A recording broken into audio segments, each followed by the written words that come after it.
Ah, bonsoir tout le monde.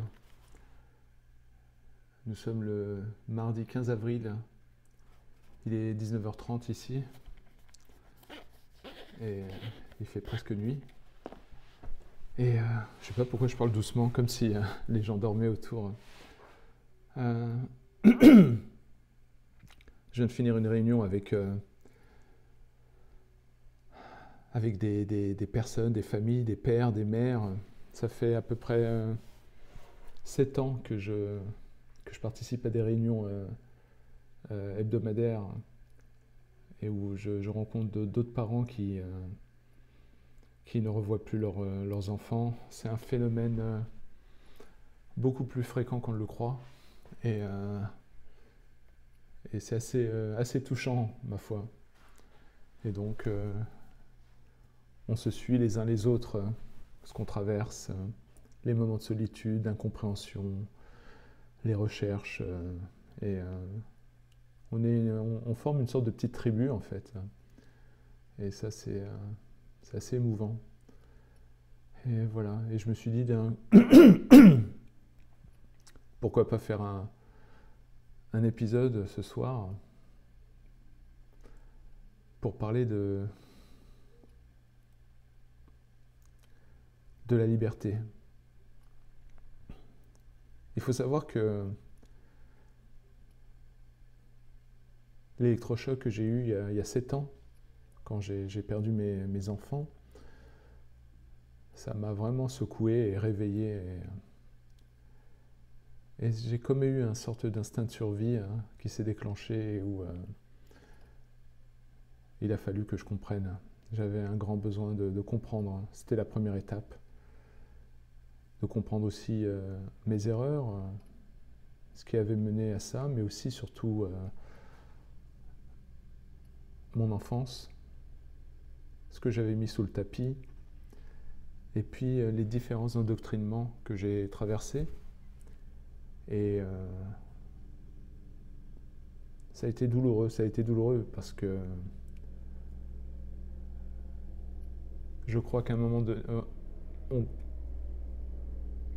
fait partie... il y a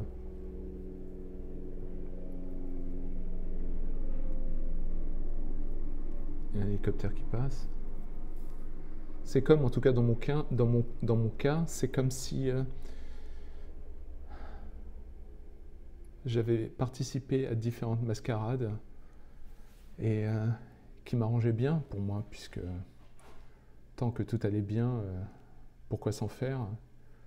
Et voilà, et lorsque ça a atteint mes enfants, ça a été l'horreur. C'est comme si tu passais ta vie pendant des années et un jour tu réalises que c'était un film. Et là, tu es obligé de faire le travail, un travail propre à chacun, qui est nécessaire.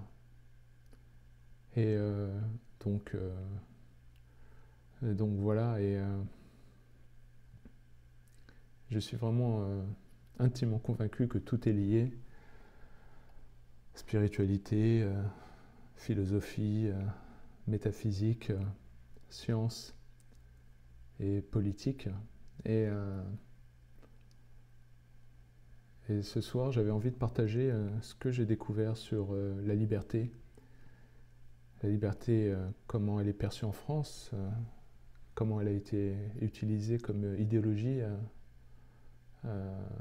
pour moi par la gauche, et comment l'Amérique voit la liberté. Et c'est un sujet hyper intéressant, vraiment intéressant.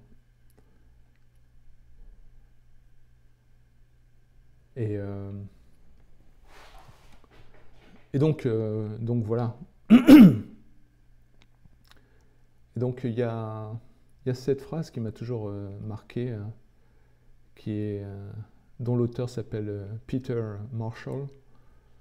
Et je vais la lire en anglais. May we think of freedom not as the right to do as we please, but as the opportunity to do what is right. Donc, traduction,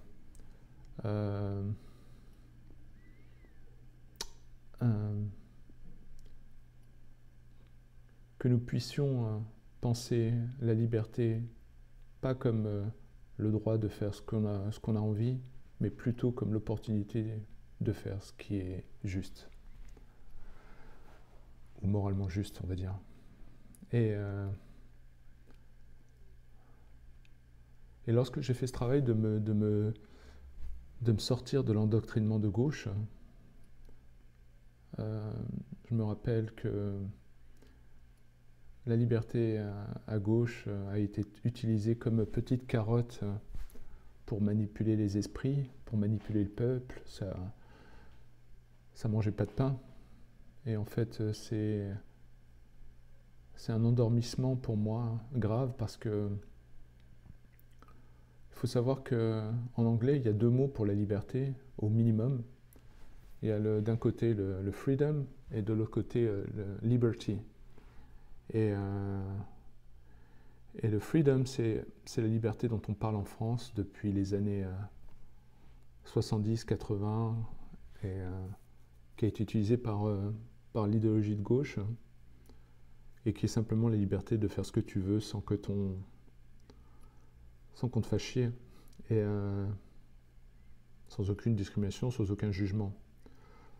Or, la liberté qui est utilisée aux États-Unis, c'est plutôt la notion de liberty qui est comment dire, conditionnée à une sorte de morale ou de l'attente de l'individu. Donc le liberty, c'est une forme de liberté qui est conditionnée à soit à des règles, soit à la loi ou à une morale. Et lorsque les pères fondateurs ont fait leurs documents, ils parlent de liberty et pas de freedom.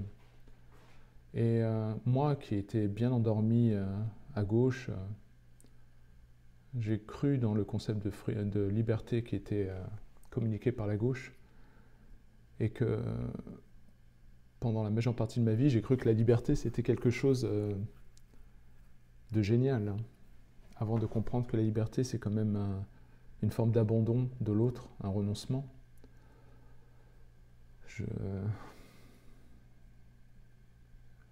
Et aujourd'hui, je considère que la notion de liberté, c'est, comment dire,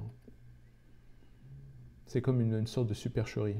Puisque dans le fond, je vais l'expliquer, je ne pense pas d'une que la liberté chez l'humain existe, puisqu'on a 1 milliard de contraintes. On doit boire, on doit respirer, on doit dormir, on a des traumas de l'enfance, plein de choses qui conditionnent nos comportements, qui créent nos insécurités, Donc déjà, la vraie liberté, qu'est-ce que ça veut dire? Est-ce que ça veut dire être un esprit libre? Voilà, donc je pense que quand on balance liberté, c'est surtout pour indiquer qu'on ne veut pas devenir comme ces États autoritaires quelque part en Afrique ou au Moyen-Orient. Mais je pense que c'est important de se gratter un petit peu la tête pour savoir ce que c'est vraiment la liberté. Est-ce que c'est désirable? Et vraiment. Et voilà, parce que moi, je prétends pour ma part que la liberté a été, comment dire, une forme de supercherie et de fourvoiement intellectuel, parce que je pense que les sociétés modernes, lorsqu'elles détruisent des pans entiers de valeurs conservatrices, c'est-à-dire la famille, la patriarchie, le rapport entre l'homme et la femme, lorsqu'on détruit tout ça, tout ce qui nous guidait auparavant, eh ben, il ne reste plus que pour la gauche et puis le progressisme que la liberté. Puisqu'à la fin, on a tellement tout défoncé qu'à la fin, la seule carotte qui reste, pour en tout cas l'idéologie de gauche, c'est la liberté. Et quand tu as 16 ans, 18 ans, tu ne comprends pas la manipulation, puisque finalement, quand la gauche arrive avec sa cohorte, ces idéologies basées sur la liberté, hein, tu penses que c'est un concept beau, noble, en tout cas sur papier, mais tu ne comprends pas que finalement, à force d'asséner la liberté, c'est une forme d'abandon de l'autre, puisque finalement, lorsqu'on aime son ami, on ne lui souhaite pas la liberté forcément, on lui souhaite de pouvoir de savoir où est sa direction, de pouvoir se focaliser. Je prends l'exemple par exemple d'un petit bébé. Lorsqu'un couple a un petit bébé, il aime vraiment ce bébé, donc ils ne vont pas lui donner par amour de la liberté. Ils ne vont pas le foutre au milieu de la forêt, tranquillou. Ils vont lui donner au début de ses premières années le jardin qui est grillagé, clôturé. Et donc, c'est pour ça que je faisais cet épisode, pour parler de cette obsession de la liberté qui est là comme un paravent pour cacher la misère de tout ce qui a été détruit avant, tout ce qui était mythique entre un homme et une femme, entre un père et une mère, entre tout ce qui a été petit à petit fragmenté par les idéologies athéistes ou agnostiques. Et encore une fois, je le répète, mon propos, c'est pas de dire c'était mieux avant ou les religions, c'est génial. Je pars du principe, si je ne l'ai pas suffisamment dit, à partir du moment où, peu importe le type d'organisation, qu'elle soit religieuse, administrative, politique, à partir du moment où il y a des humains dedans, ce seront il y aura toujours fatalement une dérive vers une forme de corruption. Et donc, je regrette simplement que la médiocrité du monde et j'ai été complètement endoctriné, j'avais les deux pieds dedans. J'ai toujours cru à ce concept de liberté en pensant que c'était... mais je ne me rendais pas compte que c'était en fait un système qui permettait de flatter l'ego humain et de lui dire qu'en fait, il se résume par juste un élan de liberté. Et en vieillissant et en regardant mon rapport avec des amis qui m'aiment vraiment et que j'aime, eh ben, je réalise que ce genre de liberté qui a été promu depuis les 50 dernières années, dans le fond, j'en veux pas. Je pense que c'est en américain on dit un scam ou une supercherie, parce que finalement, dans le fond, je pense que ce que l'on souhaite profondément, c'est d'avoir un système de guidance qui est détenu par nos proches, ceux qui nous aiment, et qui peuvent voir des choses que nous, on ne peut pas voir. Et lorsqu'on choisit ses amis, lorsqu'on choisit des gens fiables qui ont la carrure pour pouvoir nous aimer, alors eux sont garants de notre capacité de focalisation, de direction, d'élan.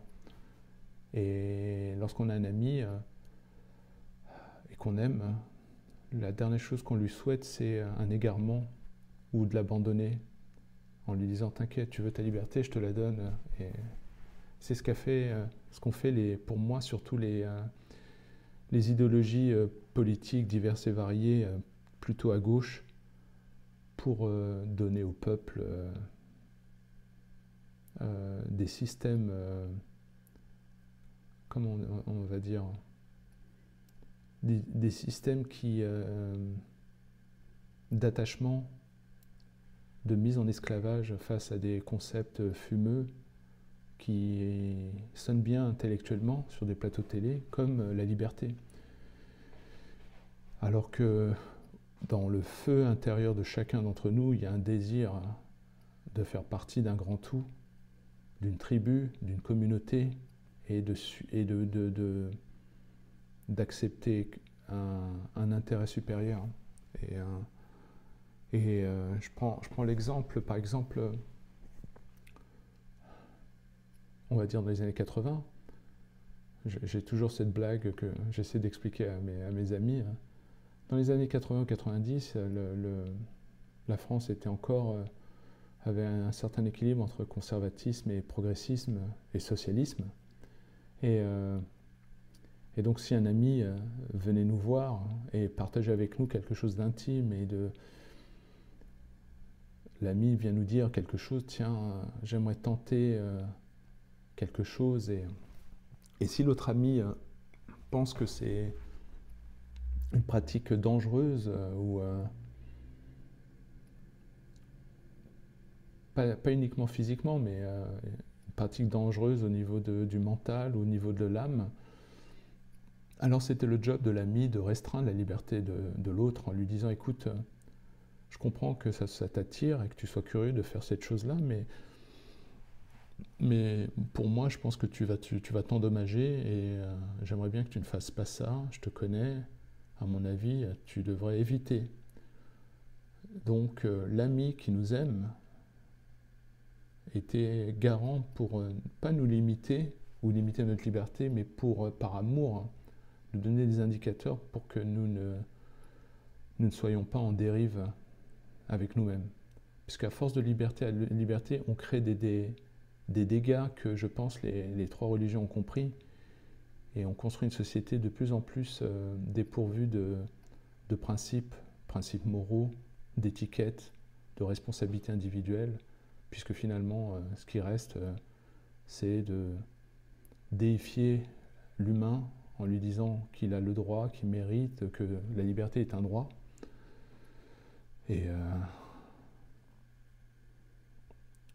alors que maintenant, aujourd'hui, si tu as un ami qui vient te voir et qui t'explique mais écoute, là j'ai envie de faire ce truc, ça a l'air d'être excitant, ou je voudrais le faire et tout, et toi si l'ami tu lui dis mais attends, tu fais n'importe quoi,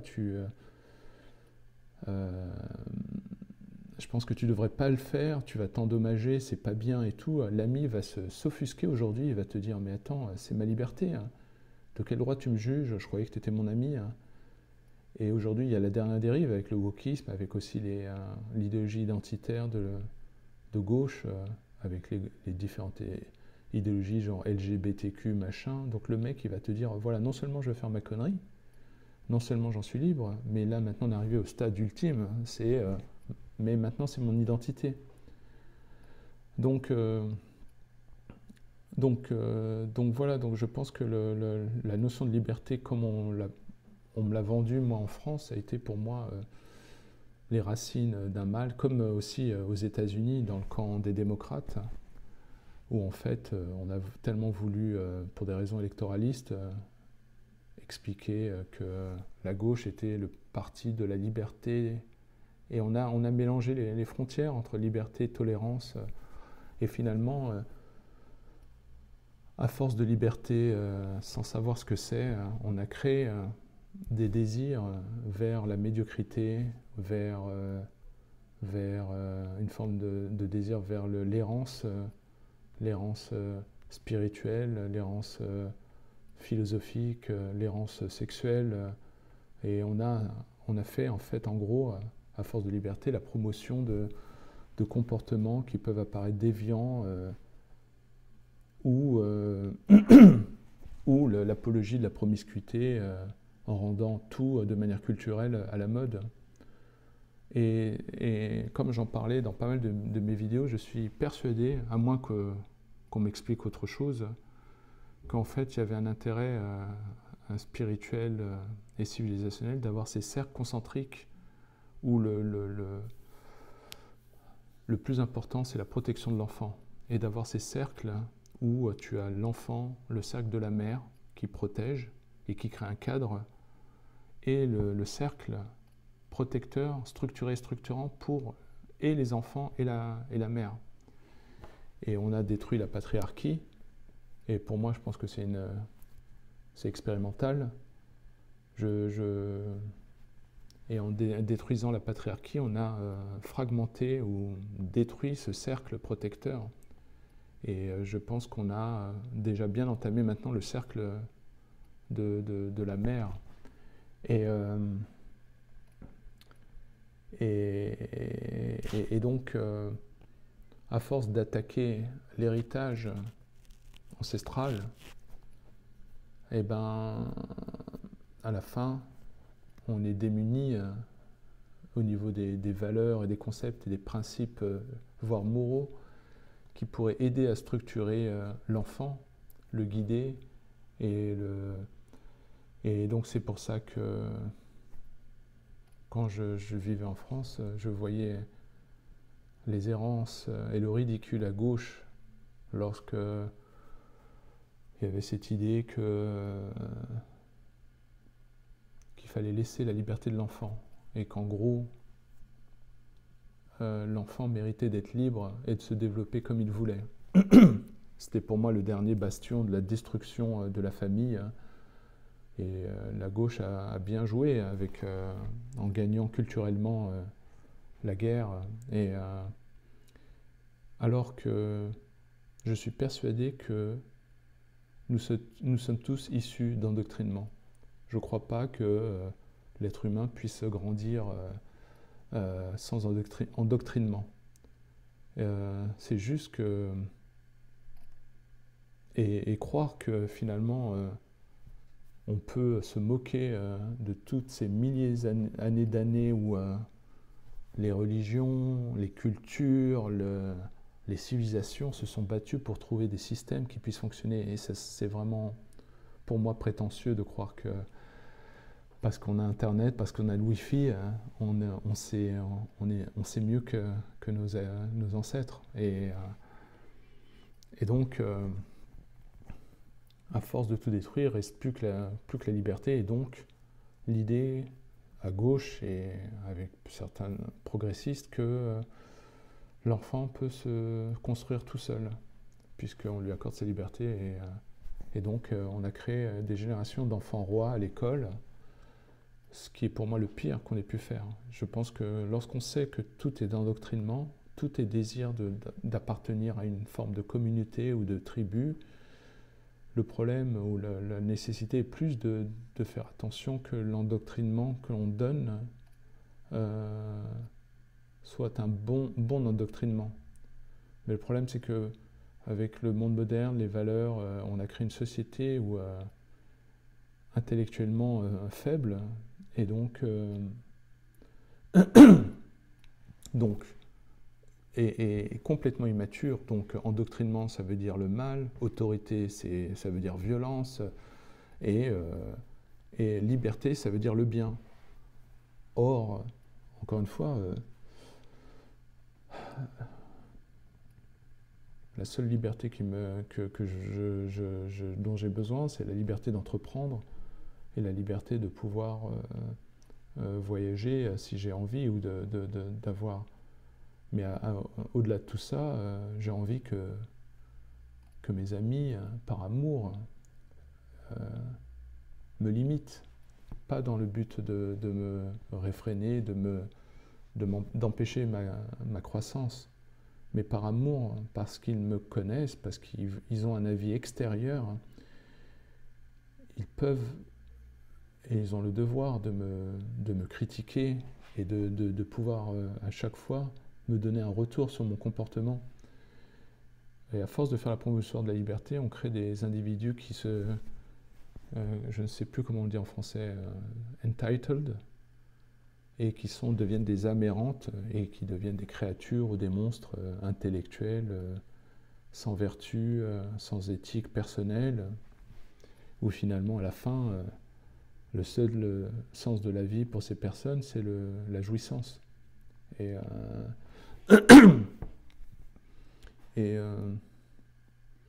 je repense à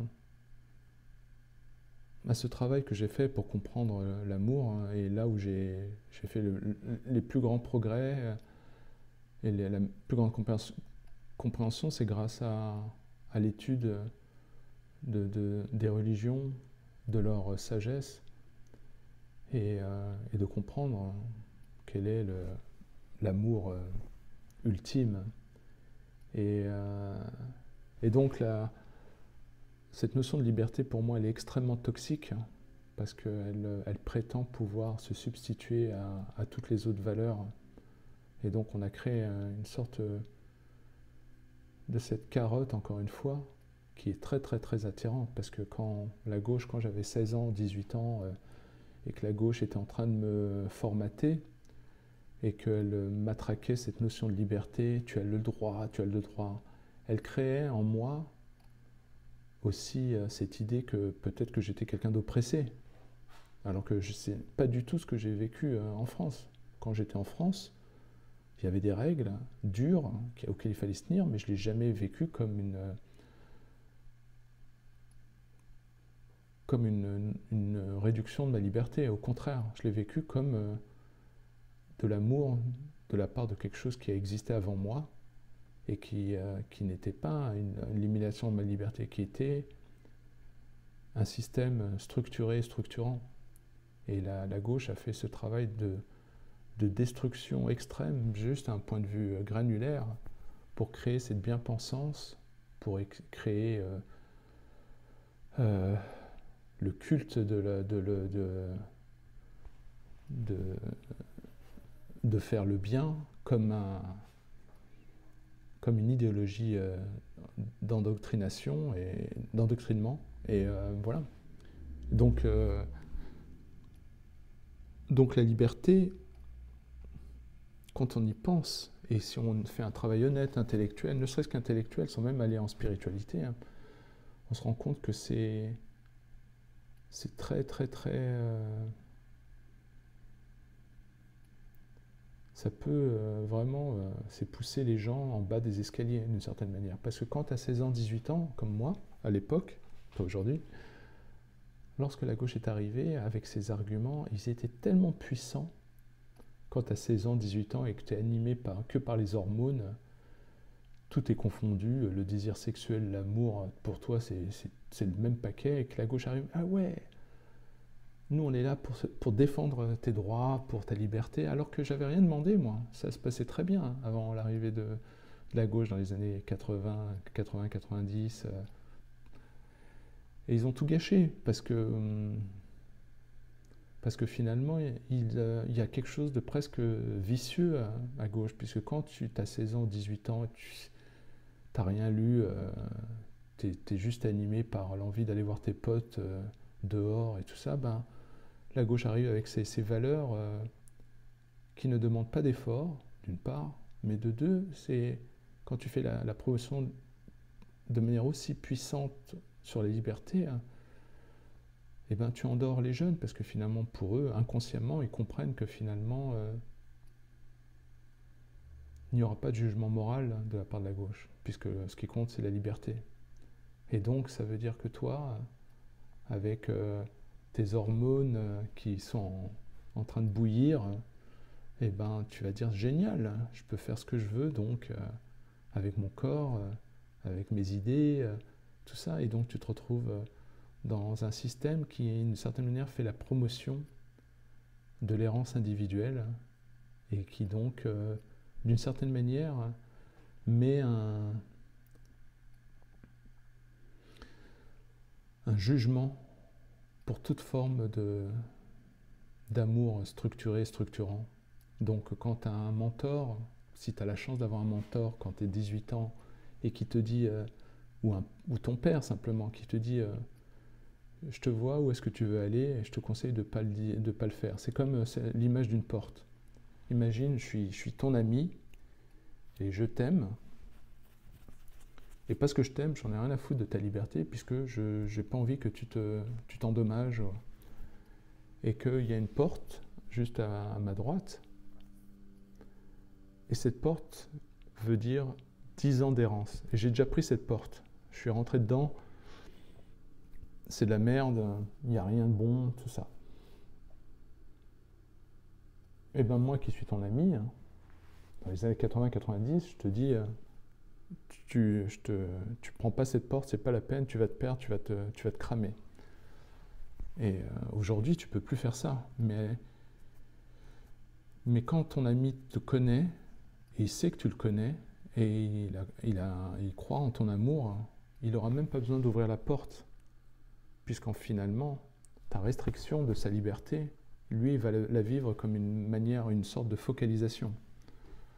Puisque finalement, nous sommes dans une vie, hein, et on n'a pas assez d'une vie de tenter toutes les expériences de liberté. Et je pense que derrière ces désirs ultimes de liberté, il y a des dangers divers et variés, notamment liés à l'errance athéiste ou l'errance de pratiques sexuelles X ou Y, et l'émergence d'un tas de fatras de choses qui détruisent la société, hein, et qui sont des déviances et qui s'opposent à toute forme de morale, mais qui sont glorifiées parce qu'elles sont perçues comme des indicateurs de liberté. Et ça me fait penser à... Parce que j'ai vraiment un problème maintenant, parce que j'ai vraiment, entre mon enfance où je me suis senti endoctriné, entre la gauche qui m'a endoctriné, et puis certaines de mes relations romantiques où j'ai eu l'impression d'être endoctriné,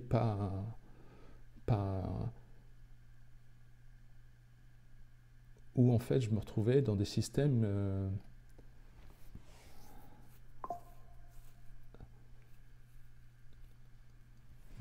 autosuffisants, des pressions à la con et qui limitaient ma liberté, mais pour aller vers une autre forme de déviance. Et qui était tout sauf de l'amour. Donc on peut avoir une enfance difficile où finalement les restrictions de liberté sont plus liées à des pathologies narcissiques, hein, où finalement ton développement, le fait de grandir, et donc ta liberté, que tu peux croire ta liberté individuelle, et encore une fois j'ai eu mon alarme, où finalement ton travail sur toi pour grandir, évoluer, hein, dans ces systèmes d'endoctrinement forts basés sur du narcissisme, certaines pathologies ou des configurations X ou Y, deviennent des systèmes répressifs où ton existence même, ton authenticité est vue comme une trahison, ou toute forme d'émancipation, d'individuation. Je ne parle pas le fait de promouvoir des systèmes qui t'empêchent d'être subversif, mais je prends par exemple un exemple pour dire que même culturellement, je l'ai senti depuis l'enfance, pour vous dire à quel point c'est insidieux, hein. Depuis mon enfance, la gauche n'a pas arrêté de me dire qu'elle était pour ma liberté, pour l'expérience. En gros, il y a un certain nombre de choses qui étaient en fait des systèmes qui plaisaient énormément à la gauche, qui sont en fait des systèmes qui, à terme, deviennent destructeurs. Notamment la notion, par exemple, d'expérience. Moi, en baignant dans la gauche depuis mon enfance, on m'a dit, voilà, tu as le droit de vivre toutes les expériences dont tu veux. Et qui explique en gros, et c'est le monde qu'on a créé aujourd'hui, où finalement les individus sont plus poussés pour vivre l'expérience relationnelle dans sa multiplicité, plutôt que dans sa dimension mythique, de trouver une seule personne et de faire tout le travail pour rester avec cette personne pour la vie. Aujourd'hui, c'est considéré comme ringard. Donc à force, on prend juste, je peux prendre toutes les idéologies de gauche, une à une, il suffit de prendre 5 minutes et de voir derrière l'arnaque, une arnaque, et comme par hasard, c'est une arnaque qui va endommager, détruire l'âme de l'enfant, et qui sont des résonances des désirs égoïstes de l'adolescent et de l'adulte. Et c'est des systèmes pour moi vicieux, hein, pour ridiculiser, limiter et supprimer les élans moralisateurs de l'ancien temps. Et c'est pour moi la gauche un système où la subversion poussée à son paroxysme devient, je ne sais pas comment le dire, diabolique en fait. Et il suffit que je prenne un exemple, je ne sais pas s'il vous parlera, mais par exemple, cette histoire qui m'a été souvent dite quand j'étais ado, pour parler d'amour, mais d'un point de vue biaisé, société moderne. C'est cette histoire du four qui est chaud, et le gamin qui a 3 ans, et qui veut toucher le four. Le four est brûlant. Moi, on m'a dit que toute l'histoire, c'était que le gamin, à force de toucher, il va comprendre que c'est brûlant. Mais en fait, encore une fois, j'allais dire, on m'a menti, hein, parce que ce n'est pas l'histoire complète. Et je vais vous la donner aujourd'hui, au cas où vous ne seriez pas au courant. Le petit enfant, il a en face de lui un four. Et brûlant. Donc il a 3 ans, il faut bien qu'il se fasse son expérience. Donc on m'a endormi en me disant, bah voilà, cet enfant, il va aller toucher le four, et donc il va apprendre que c'est brûlant, comme il apprend à marcher. Ça, c'est encore un niveau de manipulation idéologique qu'on m'a fait, donc pour l'instant, tu te dis, ben, tout va bien. Or, c'est là qu'il y a un or. Si sa mère lui dit de ne pas toucher le four, le gamin va continuer à toucher le four. Il va continuer à se brûler, donc il va se faire sa propre expérience. Ce qu'on nous bassine à gauche, tu es libre, tu es un élément, tu es presque tout seul au milieu, donc reniement de la notion de tribu, de communauté. Fais ce que tu veux, fais tes égarements, tu te crameras, mais au moins tu auras eu l'expérience. J'en ris aujourd'hui, parce que finalement, ce qu'on n'a jamais voulu lui dire, mais si l'enfant lit dans le regard de la mère l'amour de la mère pour l'enfant, et qu'il le ressent, et qu'il le reconnaît, il n'a pas besoin de toucher le four. Donc là, il va prendre l'amour de la mère, comme il prendrait l'amour du père, comme une imposition, limitant sa liberté, que lui va vivre comme de l'amour. Et donc voilà, Et donc voilà, donc, comme je l'ai dit dans certaines de mes vidéos, jusqu'à un certain âge, j'ai vécu les restrictions de mon père vis-à-vis de ma liberté comme l'autorité du père, et jusqu'à un certain âge, je l'ai toujours perçu comme de l'amour et de la bienveillance. Jusqu'au jour où ça a été détourné, et entre ces erreurs et tout ça, j'ai été endoctriné pour interpréter l'autorité du père comme de la violence. Et donc voilà, je voulais vous faire cet épisode pour vous dire que la notion de liberté aux États-Unis, elle est vraiment plus subtile que celle française. Et la liberté aux États-Unis, qui est promue dans les textes, dans la Constitution, s'appelle liberty et pas freedom. Et qu'elle est conditionnée à une responsabilité individuelle et à une notion de morale. Et elle est tout sauf fais ce que tu veux. Donc voilà. Voilà, c'était mon discours sur la liberté. Et comme quoi, il y a de quoi réfléchir. Et à l'occasion, je ferai un épisode sur le premier et le deuxième amendement américain, parce que là, c'est du haut vol. C'est un truc de fou. C'est un truc de fou, et il m'aura fallu peut-être une dizaine d'années pour commencer à sortir de mes endoctrinements parisiens et de commencer à comprendre et apprécier l'histoire et la culture américaine. Voilà. Voilà. Merci les amis. À bientôt. Salut.